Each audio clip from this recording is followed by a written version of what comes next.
বন্ধুরা, আমরা প্রতিনিয়ত নিত্য নতুন বা নানা রকমের খবর আপনাদের সামনে তুলে ধরি বা নানা রকমের প্রতিবেদন আপনাদের সামনে তুলে ধরি।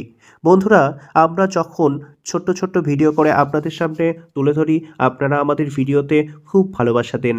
আজকে আর বেশি কথা না বাড়িয়ে শুরু করতে চলেছি আমাদের একটি নতুন ভিডিও। ভিডিওটি ভালো লাগলে আমাদের নিউ খবর ইউটিউব চ্যানেলটি সাবস্ক্রাইব করবেন এবং আমাদের পাশে থাকবেন। বন্ধুরা, আমরা আজকের ভিডিওতে জানাবো শশা চাষের যে সকল রোগগুলো রয়েছে সেই রোগগুলো থেকে কিভাবে গাছকে সুরক্ষা রাখা যায় এবং শশা চাষ করে সবচেয়ে বেশি ফলন পাওয়া যায়। আর দেরি না করে নিউ খবরের আজকের এপিসোড শুরু করা যাক।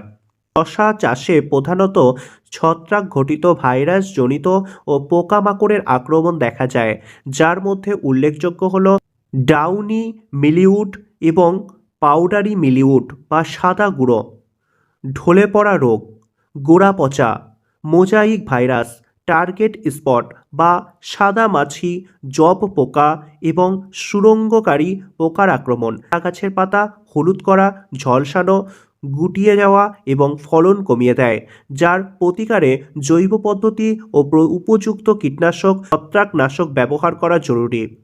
ছত্রাকজনিত রোগ, ডাউনি মিলিউড, পাতার ওপর সাদা পাউডারের মতো দাগ হয় যা ধীরে ধীরে পাতা শুকিয়ে দেয়।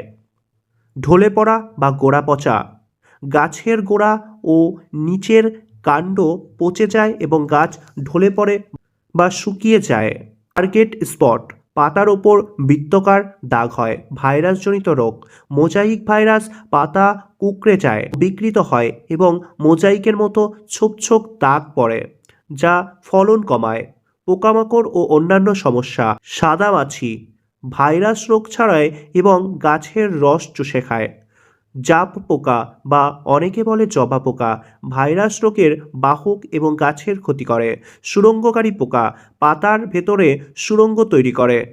রেড পাম্পকিন বিটল পাতা ও ফল খেয়ে ক্ষতি করে।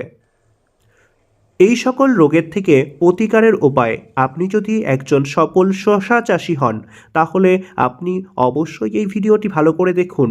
এই ভিডিওটি দেখলে আপনি আপনার শশা ক্ষেতে যে সকল রোগগুলো হয়েছে সেই রোগ সম্পর্কে জানতে পারবেন এবং সেই রোগের সঠিক প্রতিকারের উপায় সম্পর্কে জানতে পারবেন। তো দেখুন বন্ধুরা, শসা চাষের যে সকল রোগগুলো হয় আমরা সেই নিয়ে বিস্তারিত আলোচনা করলাম। এবার আমরা জানব শসা চাষের এই সকল রোগ থেকে উপকার বা প্রতিকারের উপায়। পরিষ্কার পরিচ্ছন্নতা, রোগমুক্ত বীজ ব্যবহার এবং ক্ষেত পরিষ্কার রাখা। জৈব পদ্ধতি, নিম তেল, সাবান ও জলের মিশ্রণ স্প্রে করা। ছত্রাকনাশক, ডাউনি মিলিউড এর জন্য কপার বা ম্যানকোজেব ভিত্তিক ছত্রাকনাশক ব্যবহার করা। কীটনাশক, সাদা মাছি ও জব পোকা বা জবা পোকার জন্য ইমিডাক্লোপিড বা সাইপারমেথ্রিন গ্রুপের কীটনাশক ব্যবহার। মাচান পদ্ধতি, গাছ বড় হলে মাচায় তুলে দিলে রোগ পোকার আক্রমণ কমে যায়। বন্ধুরা, এই ছিল আমাদের আজকের প্রতিবেদন। ভিডিওটি ভালো লাগলে একটি লাইক করবেন, কমেন্ট করবেন এবং আমাদের চ্যানেলটি সাবস্ক্রাইব করে আমাদের পাশে থাকবেন।